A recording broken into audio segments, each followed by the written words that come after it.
She was the grandest ship ever built, and the world was sure nothing could ever sink her. 4 days into her first voyage, the Atlantic proved everyone wrong. When she was finished, the Titanic was the largest moving object people had ever built. Here she sits beside her sister ship in the shipyard, two giants of steel side by side. The newspapers called her practically unsinkable, and almost everyone believed it. On the 10th of April, 1912, she left Southampton on her very first trip. Crowds packed the dock to watch her go, waving up at the passengers leaning over the rails.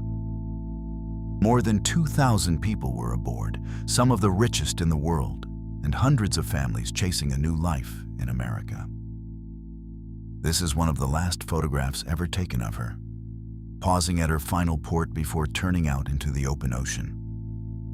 4 nights later, far out in the cold Atlantic, she struck an iceberg in the dark. The ice tore a long gash down her side, and over nearly 3 hours, the unsinkable ship slipped beneath the freezing water. There were not nearly enough lifeboats for everyone aboard. Some left half empty in the panic and the dark.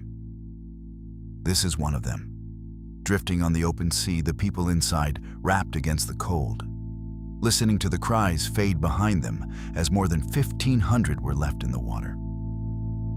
Hours later, a ship called the Carpathia came racing through the ice in answer to the distress calls. This photo was taken from her deck, looking down at a boat full of survivors being pulled to safety.